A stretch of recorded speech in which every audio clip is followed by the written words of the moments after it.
Hello दोस्तों। आज के इस वीडियो में हम देखेंगे कि किस प्रकार से माइक्रोसॉफ्ट पावर पॉइंट के प्रेजेंटेशंस को क्रिएट किया जाता है। एक प्रेजेंटेशन बनाने के लिए किस प्रकार से पावर पॉइंट का इस्तेमाल करेंगे और डिज़ाइन किस प्रकार से अप्लाई किया जाता है और किस प्रकार से उस फाइल को हम संरक्षण कर सकते हैं, यानी कि सेव कर सकते हैं हमारे कंप्यूटर में। तो सबसे पहले जानते हैं कि किस प्रकार से हम एक पावर पॉइंट को ओपन करते हैं। तो सबसे पहले हम स्टार्ट बटन पर क्लिक करेंगे, जिसके बाद मेन्यू में माइक्रोसॉफ्ट पावर पॉइंट 2007 को सेलेक्ट करके क्लिक करेंगे। तो हमारे स्क्रीन के ऊपर जो विंडो आ जाएगा उसे हम पावर पॉइंट विंडो कहते हैं। अब इस विंडो में जो स्क्रीन है, ये जो दिखाई दे रहा है, इसे स्लाइड कहा जाता है। तो जो पेज होता है जिसके ऊपर आप लिख सकते हैं उसे पेज के जगह पे स्लाइड कहा जाता है माइक्रोसॉफ्ट पावर पॉइंट में। और इस जगह को हम आउटलाइन और स्लाइड्स कहते हैं। जितने भी स्लाइड्स अवेलेबल है वो आ जाएंगे। जैसे मैंने दूसरा स्लाइड ऐड कर लिया तो दूसरा स्लाइड यहाँ पे नज़र आ रहा है। तो इसी प्रकार से जितने स्लाइड चाहिए मैं ऐड कर सकता हूँ। अभी मैं देखिए स्लाइड जैसे मैं सेलेक्ट कर रहा हूँ, चेंज हो रहा है। मैंने तीसरा स्लाइड भी ऐड कर लिया। अभी इस स्लाइड के ऊपर मैं लिखना चाहता हूं तो मैं लिख सकता हूं। जो छोटे छोटे डॉट डॉट बॉक्स दिखाई दे रहे हैं उसको प्लेस होल्डर कहा जाता है। इस जगह को प्लेस होल्डर कहा जाता है। क्लिक टू ऐड टाइटल, आप क्लिक करके टाइटल ऐड कर सकते हैं। जैसे पहले स्लाइड के ऊपर हम लिख लेते हैं कि गोल सेटिंग। जैसे मेरे प्रेजेंटेशन का नाम है गोल सेटिंग, के बारे में मैं बात करने वाला हूं, तो मैंने हेडिंग लिख लिया गोल सेटिंग। कोई साइड हेडिंग है आपका या टैगलाइन है आपके प्रेजेंटेशन का, तो वो आप इस एक बॉक्स में लिख सकते हैं। जैसे मैं यहाँ पे लिख रहा हूँ, why should you use goal setting. तो गोल सेटिंग क्यों इस्तेमाल करना है, तो ये मेरा एक टैगलाइन है। तो इस प्रकार से मैंने टाइटल लिख लिया और सबटाइटल लिख लिया। मान लीजिए कि मैं प्रेजेंटर हूँ, मेरा नाम भी मैं चाहता हूँ कि पहले स्क्रीन के ऊपर डिस्प्ले हो, तो मैंने एक प्लेस होल्डर ले लिया और इस प्लेस होल्डर में मैं अपना नाम लिख देता हूँ, नितेश कुमार बी बिरादार बोल के। तो प्रेजेंटेशन करने वाले का नाम भी आप यहाँ पे मेंशन कर सकते हैं, लिख सकते हैं। इसके बाद मैं दूसरे स्लाइड पर जाऊँगा और जैसे ही दूसरा स्लाइड मेरे स्क्रीन पर ओपन हो जाएगा, यहाँ पे मुझे ऐड करना होता है टाइटल जो दूसरे स्लाइड का है। तो यहाँ पे मैं टाइटल ऐड करता हूँ, व्हाट इज़ गोल एनीवे।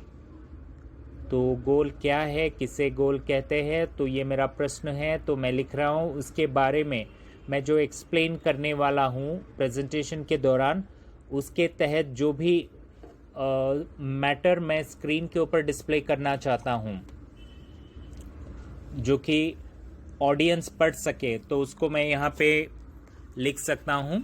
आप देख सकते हैं बुलेट लगा हुआ है और बुलेट्स ऑर्डर में आप पॉइंट्स को मेंशन कर सकते हैं जिसके बारे में आप बात करने वाले हैं इस प्रेजेंटेशन के दौरान। So goals are dreams and wants except a goal is a more specific. So इस प्रकार के जो भी पॉइंट्स होते हैं इस एक गोल सेटिंग के बारे में और गोल किसे कहते हैं इसके बारे में आप लिख सकते हैं। दूसरा स्लाइड होने के बाद तीसरे स्लाइड के ऊपर आप तीसरे स्लाइड का मैटर लिख सकते हैं। जैसे यहाँ पे लिख रहा हूँ, the purpose of goals, the purpose of goals. तो उसी के तहत मैं निचले प्लेस होल्डर में लिखूंगा, the purpose of goal is to give you something that you want to enhance your life in some way। तो इस प्रकार से जो भी मेरे पॉइंट्स हैं, जो मैटर मैं ऑडियंस को बताना चाहता हूँ, जिसके बारे में मैं बात करना चाहता हूँ, वो लिख सकता हूँ। ठीक है, तो ऐसे ही कुछ पॉइंट्स जिसको आप लिखना चाहते हैं ऐसे ही कुछ पॉइंट्स आप अपने प्रेजेंटेशन के बारे में इस एक प्लेस होल्डर में लिख सकते हैं।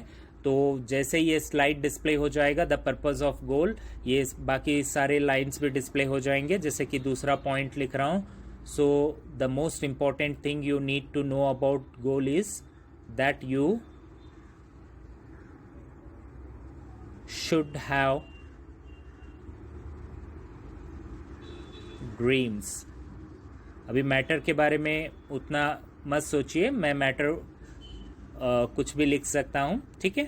तो ऐसे ही आपको प्रेजेंटेशन में मैटर लिखना है, मतलब जो आप ऑडियंस को बताना चाहते हैं, ठीक है।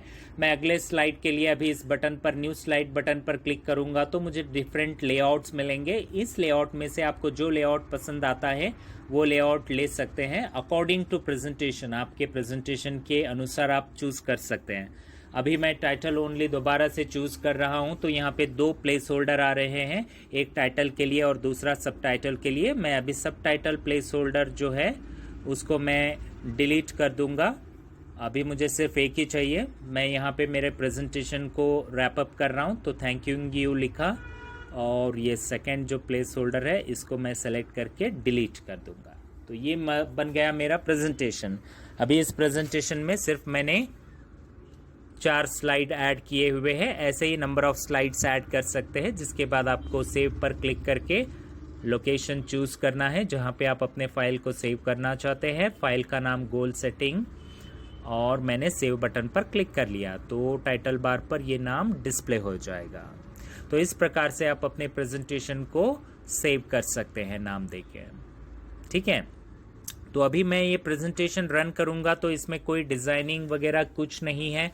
सो वाइट कलर का स्लाइड है जिसके ऊपर कंटेंट ब्लैक कलर में लिखे हुए हैं, ठीक है। जैसे ही मैं इस बटन पर क्लिक करूंगा मेरा प्रेजेंटेशन रन हो जाएगा, यानी फुल स्क्रीन डिस्प्ले हो जाएगा। या स्लाइड शो मेन्यू पे क्लिक करके रन फ्रॉम बिगिनिंग करना है तो ये मेरा पहला स्लाइड रन हो जाएगा। उसी प्रकार से आप क्लिक करेंगे या माउस का बटन क्लिक करेंगे या कोई कीबोर्ड का की प्रेस करेंगे तो दूसरा स्लाइड रन हो जाएगा। वैसी प्रकार से तीसरा और चौथा। तो मेरा प्रेजेंटेशन यहाँ पे चौथे स्लाइड के बाद ख़त्म हो जाएगा, ठीक है। अभी मुझे डिज़ाइनिंग अप्लाई करना है तो डिज़ाइन टैब पर क्लिक करूँगा, जिसके बाद यहाँ पे जो थीम्स नज़र आ रहे हैं, किसी भी थीम के ऊपर अपने माउस पॉइंटर को लेके जाएंगे तो थीम चेंज हो जाएगा। तो जो कोई भी थीम आपको पसंद आता है, आपके प्रेजेंटेशन के लिए लगता है कि सही है तो उसको चूज़ कीजिए। अभी मैं इस पर क्लिक करता हूँ तो ये सारे स्लाइड को अप्लाई हो जाएगा। जिसके बाद अभी मैं अगर से मेरे प्रेजेंटेशन को रन करूँगा तो आप देख सकते हैं कि जो थीम है मेरे प्रेजेंटेशन को अप्लीकेबल हो चुका है। तो ये पहला स्लाइड है, ये दूसरा स्लाइड है, ये तीसरा है और ये चौथा है। तो इस प्रकार से प्रेजेंटेशन के थीम्स को भी आप बदल सकते हैं और अट्रैक्टिव बना सकते हैं आपके प्रेजेंटेशन को। इस प्रकार से कोई भी थीम चूज़ कीजिए। अभी मैंने इस पर क्लिक किया तो ये चेंजेस आप देख सकते हैं, ठीक है। दोबारा से मैं स्लाइड शो करूँगा तो फुल स्क्रीन में लगभग कुछ इस प्रकार से आपका प्रेजेंटेशन नज़र आएगा, ठीक है। तो इस प्रकार से आप थीम का भी इस्तेमाल कर सकते हैं अपने पावर पॉइंट प्रेजेंटेशंस में। दोबारा से सेव कर लीजिए क्योंकि जो थीम है वो सेव नहीं हुआ आपके फाइल में। जब दोबारा से ओपन करेंगे तो यही थीम के साथ आपके कंटेंट भी इस पावर पॉइंट प्रेजेंटेशन में डिस्प्ले हो जाएंगे। तो वीडियो अच्छा लगा तो शेयर ज़रूर कीजिए और साथ ही साथ सब्सक्राइब करना ना भूले चैनल को। और थैंक यू।